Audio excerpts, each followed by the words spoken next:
Hi everybody. Welcome to the Astral Hex Encounter channel. First thing I wanted to film was just an introduction to the things that you can expect from the channel and maybe just a little bit of a background on how I got here. I have another channel called Comic Crack where I talk about comics and comic collecting and stories and art and all sorts of things related to comics. That was kind of my introduction into YouTube and making videos. I have always been a comic book collector, and through kind of, I'm not exactly sure, to be honest, how I discovered, I can't remember the exact moment that I discovered these little communities on YouTube. I've watched a bunch of videos from the comic book community. Obviously, I've started digging into some of the gaming community stuff, some record collector community things, and that sort of stuff. And I've always loved talking to other people who are enthusiasts about certain things, especially if I'm interested in it as well. Even if I'm not, though, I do enjoy hearing fans of something discuss why they're fans, or have a look at things that they found, or in the case of gaming, doing some gaming playthroughs. I love seeing that kind of thing. I love seeing people with similar tastes, but I also do really enjoy seeing people's videos where they're very excited about something that maybe I don't have any direct experience with, like some of the war games, for example. And you can really see that excitement, and you can see the way they're talking about things, and they kind of take you through this world that you don't know. I love that kind of thing, and I love the kind of adventurous nature that you can get by watching YouTube and exploring YouTube. I'm always on the lookout for things that are different. It comes through in the movies I watch, it comes through in the music I listen to, it comes through in the comics that I read, comes through in the games that I choose to play or hunt down. Well, maybe not choose to play, the ones that I'm more interested in. It's not like I make a conscious choice to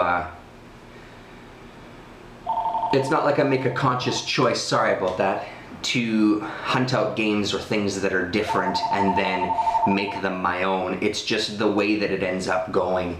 The things that I'm most attracted to just always happen to be off the kind of beaten path. It doesn't completely always go down that path. I do like stuff that's kind of along the path as well too, but I love the kind of offshoots.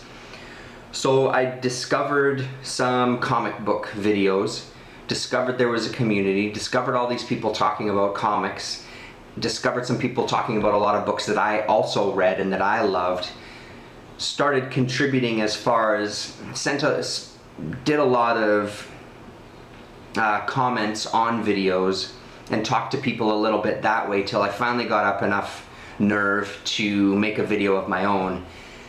And it wasn't a disaster early on, but I've really become more comfortable being in front of the camera over the years. First, it's the classic, what do I say? Oh my God, look at that video. Oh my God, that's what I look like. That's what I sound like. All these sort of things. I've always had a little bit of that, as I'm sure a lot of people do. But after a time, you get used to hearing your own voice. You get used to seeing your face on camera and things like that. And all of the benefits outweighed all of the maybe minor insecurities that I had at first, because the benefits were I got to discuss things that I enjoyed with other people who also enjoyed the same thing. I got to continue conversations with people outside of YouTube. I got to meet one of the guys through the comic book community who lives in the same city as I do. Got to meet him face to face a couple of times. So there's all these other benefits that come with it. Got exposed to a lot of different things that I hadn't been exposed to before. So that history aside, as far as the gaming side of things go, I've always been a board game player. Ever since I was a kid, my family played board games together. My grandparents played games with us. We played card games.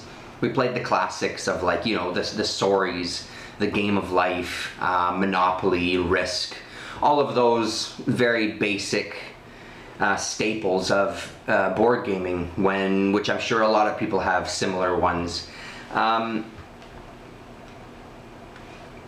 Once I had kids of my own, I have 2 kids now.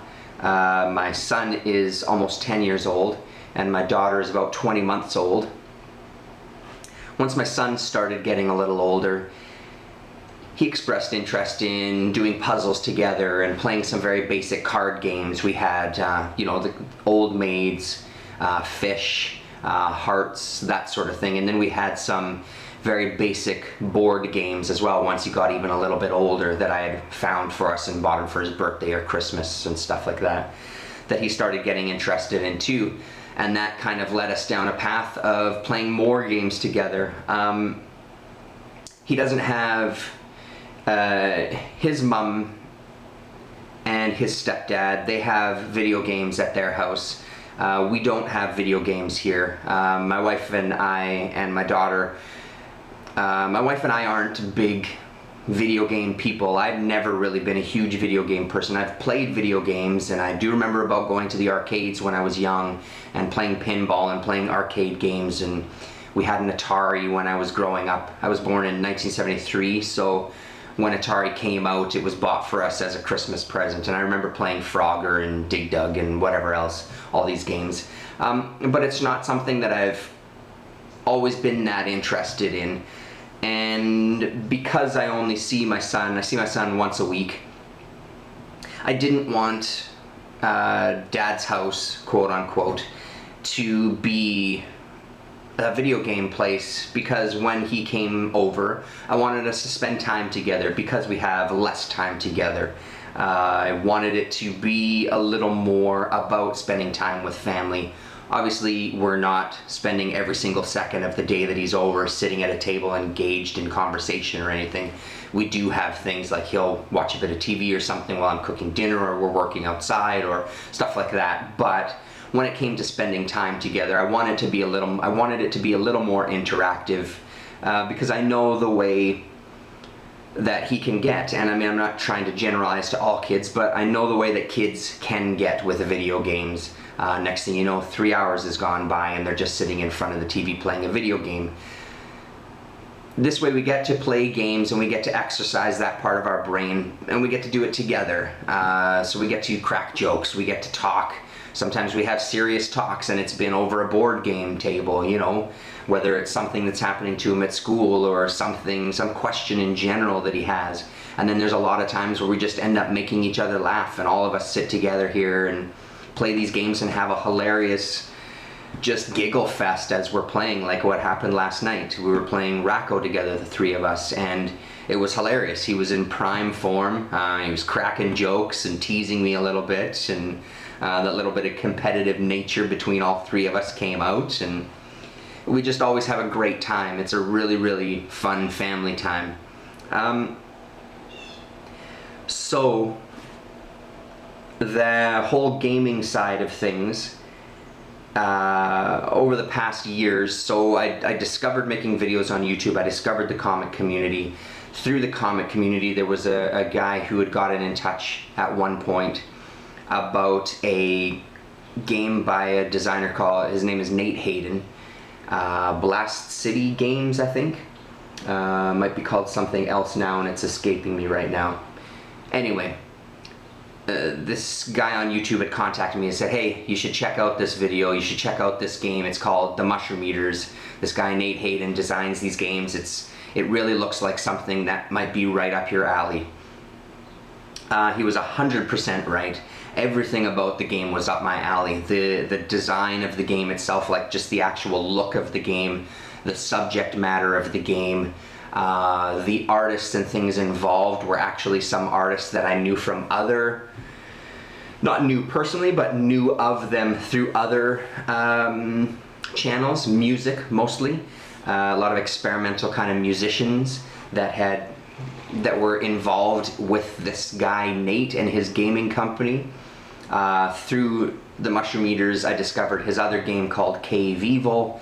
I started to discover other games. I discovered other gaming channels, and then eventually it led me to the Board Game Geek website, which I also have an account on, and that website opened up a whole vast sea of amazing things.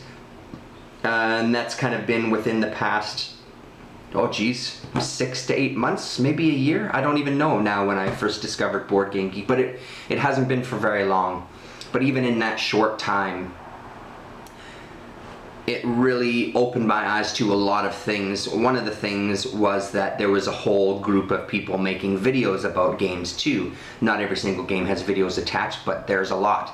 So it introduced me to guys like Callendale, Marco Wargamer, the Big Board, the Big Board Game, is that the name of his channel? Sorry if I'm getting that wrong. If you happen to ever be watching this, I apologize. So it led down a path of, hey, there's a whole bunch of people talking about games, and hey, there's a whole lot of people that are talking specifically about war games. War games are something that I've always known about, but never really had a hard look into. Always been kind of on the peripheral. So through Board Game Geek and through these videos, I discovered other things that I was then attracted to, and a lot of them came down to these kind of hex encounter type of games. For example, I discovered the Ares magazine from the 80s through the Board Game Geek channel, or webpage, sorry, the Board Game Geek webpage. When I was looking for, I think, SPI games and things. I think that's how I came into this. I can't remember exactly. I think there might have actually been a Callendale video, now that I'm thinking about it. There might have been a Callendale video, The Voyage of the BSM Pandora. Maybe he did one for the Wreck as well, I can't remember. But I think that led me down to this path of, hey, what are these Ares magazines? Holy smokes, there were 16. Each of them came with a game that you're ready to play. They were focused mainly on science fiction and fantasy and horror, which was something that appeals to me still more than kind of combat simulation type games. Not to say that I don't also like the idea of some war games, some classic war games. So I managed to find myself a stack of Ares magazines. I got 5 so far out of the 16. I actually have another 5 coming within the month, which I will definitely be talking about on this channel. That's Ragnarok. This is issue number 10, Return of the Stainless Steel Rat. Ares magazine number 15 with my favorite of the ones that I have so far, Nightmare House. It's partially where the name of the channel came from. In this, you are kind of ghost hunters going into this haunted house, exploring the rooms and fighting the entity. When you fight the entity, you basically pass out in the house as you travel to the astral plane, and you combat the spirit of the house on the astral plane.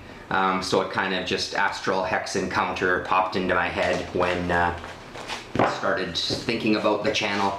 And a lot of the things that these Ares magazines do for me, they appeal to me in many different ways. The subject matter, the artwork, the look of the maps, the look of the counters, everything. They're beautifully done, I think. Not all the games are winners, and not all the games are the easiest to understand, but they appeal to me. So that opened up a whole avenue of a different style of game. Gaming that I realized I enjoyed, where I don't need a box with a board with tokens and stuff to move. I actually do really enjoy just a map with a piece of plexiglass over top of it and some cardboard chits to move across a board or an area, rolling dice. I actually do enjoy that kind of thing. This is a lot of fun because the imagination side of it, you get to flex your imagination a little bit more. Nate and his Mushroom Eaters and all that company even had one of their own, Psycho Raiders, that was in a magazine that they released last year on Halloween. and it's a hex encounter kind of 80s slasher film type of game.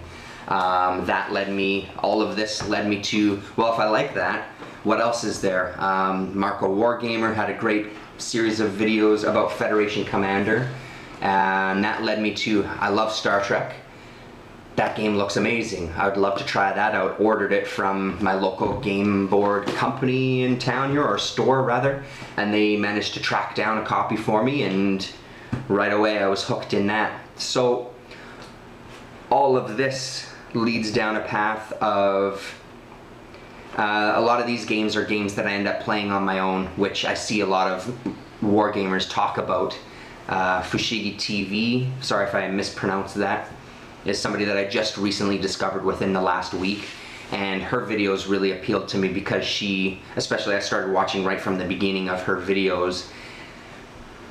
Her background is similar-ish, and her interest is similar to mine, and the way that she goes through the war game scenarios on her channel I really, really love, because she plays a lot of these war games that are specifically for beginners, which I'm not as well versed in the whole wargaming or combat simulation or war simulation style of game. So it's great to know that there's games out there that are specifically for people like me who haven't played any before. I'd say not even an issue, it's the only thought on my mind as far as getting into wargaming is the guy who turned me on to the Mushroom Eaters had some of these Ares magazines for me, and he also had a game called Liberia Descent into Hell that he said, hey, this might be something you'll be interested in if you want to try to get into wargaming. Check out some videos, let me know what you think. I checked out some videos. The whole idea of the game was very unique. I thought it was pretty interesting. It looked simple enough. It does look a little complex. Callendale again had a video about that, as he does about many games. So seeing that video helped pique my interest even more. So I decided to look into the actual real world civil wars that happened in Liberia. And that's when it kind of changed a little for me and brought up some things that I might have issues with. The civil wars were really brutal. They were really bloody. There's a great documentary about Liberia, their second civil war, but they go into the history of their first one as well, and the things that happened and the drugs that these people were on just so they could get up this kind of crazed mindset, the children that were used, the transgendered people that were used, or that sort of thing. It was all these things of this really brutal time in their history, which made for a fascinating documentary, but it made the idea of playing a game based on that kind of scenario that was pretty grisly a little less appealing. And that's one of the things that I'm still thinking about, and that's still on my mind when I think of playing combat simulation games, is that idea of playing a game that's based on a real world historical event where a lot of people died. Is a tiny bit of a hurdle. Now, it's an interesting hurdle because there are scenarios and videos that I've seen where, given enough distance, it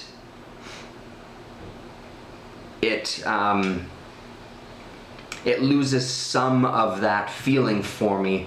Not only that, Liberia Descent into Hell led me to look into what happened in the world in Liberia for real, so it educated me as well. And I love, it's one of the things that I love about the war games. I think that's a really appealing thing about it, is taking this scenario that you can read books on, watch documentaries, whatever, however you want to go about it, look into the actual historical events, then recreate what that would have been like at the time.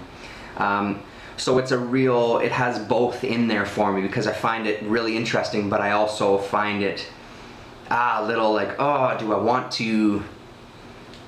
Just that idea, again, of playing a game that's based on such a horrific event.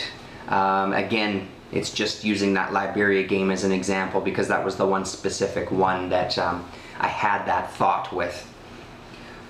Which is why I always went towards the kind of science fiction and horror and that sort of thing. It's also, I really like the imagination in that style because it's stuff that's coming purely from the creator's head. Sure, it's based on some kind of tropes of sci-fi or horror and things like that, but it's a scenario that's based on fiction. Same with Federation Commander. It's a scenario that's based on a fictional TV show. But damn it, I still want to try some war games, so I will, and that's what will be documented on this channel as well, partially. My exploration into war games and the history, and then actually just the playing of a game, period. I like the idea that there's games that can be played solo, that you can play solitaire. I'd love to play all of these games with my family. It's just they have tried some of them. It's not quite their thing. So it's also good to know that on YouTube there is a community of people that are playing these type of games, specifically war games, where they are playing them solitaire. Friends of ours have said, like, what do you mean you play these games by yourself? Well, I play some of these games by myself, and they just kind of look like, well, that's pretty weird. It's like, well, I mean, I want to play the game. If nobody wants to play it with me, I can still play the game solitaire. It's not like it doesn't work solitaire. It's you play. Everybody's played cards solitaire at some point in their life. I don't look at this as much different. It's a hobby. It's a pastime. It's something that I enjoy doing. It's enjoying somebody's creation. It's enjoying some art. It's enjoying a scenario. It's trying to beat a system or work with a system to get a certain result, and I love all that kind of stuff. So with this channel, there will be a lot of different games. It won't be specifically war games. It won't be specifically Ares Magazine, SPI style games. I'm hoping that it'll be a real mix. On my Comic Crack channel, there have been some gaming videos on that channel that what I want to do is take them off that channel and transfer them over to here. With the comic community, there's been appreciation of the videos and people have watched the videos, but I feel that I want to keep the Comic Crack channel as comics and alternative comics and underground comics and indies and artists and that sort of thing. I want to keep that world its own. So I decided to create this Astral Hex Encounter channel that will specifically be for games, old games, new games, war games, board games, whatever style of game. So over the next little while, most of the videos you'll see will be stuff that's just moving over from the Comic Crack channel to this channel. There's a video for each of the Ares magazines. There's a video for Psycho Raiders. There's a video for the Mushroom Eaters, and that's on that channel. And one that I just filmed recently that I haven't put up anywhere yet is one about the Ogre Pocket Edition game that I picked up a few months ago. I don't know how long ago. The $2.95 price really appealed to me, and the fact that it was this classic game that a lot of people have talked about, and through my exploration of gaming videos and wargaming videos, I've heard a number of times and a number of people talk about what an impact that game had on them when they first discovered it. Some of the people who discovered it, I think when it came out, even in, I think it was 1977, I think, Steve Jackson, right? So I played that and filmed a version of that. I played it a few times and I filmed one of the versions of the gameplay, just because it was another game I wanted to talk about. And that's the other thing about this YouTube as an outlet. There's so many things to discover on YouTube, which is what I love. There's so many different types of people, which is what I love. And again, it's about sharing the experience with people who may also have an enjoyment of this game, or sharing an experience with somebody who maybe they go, wow, that looks very cool. I would like to try that game. You know, there's all sorts of avenues, and it's also I want to talk about them. I talk to my family about them. I'd love to talk to other people about them and show it off, and hey, this is what you have to do, this is how you play the game. And I like contributing to the Board Game Geek channel that way. I like contributing to the individual pages of some of these games. I like the fact that hopefully I can sell more people on some of these games by these guys like Nate Hayden, or magazines like Ares, which doesn't seem to be something that's on everybody's radar. So that's kind of what it is for this channel. So thanks very much. I'll cut it off there. I hope I didn't ramble too much. I hope it all made sense. I tried to go a little less than I normally do. Tried to get my thoughts together a little better. So thanks very much for watching, and if you are interested, by all means subscribe, and if you have any comments, by all means send me a message. I mean, it's YouTube, it's what it is, it's what I love about it, that it becomes like a message board, it becomes like a forum. I like the communication. I'm not averse to the communication. I'm not always around to respond right away, but that doesn't mean that I don't want to talk to people about stuff. I'd love to talk to people about games. I love talking to people about comics. I love talking to people about movies. Please feel free to get in touch, and thank you very much for watching, and we'll talk to you real soon.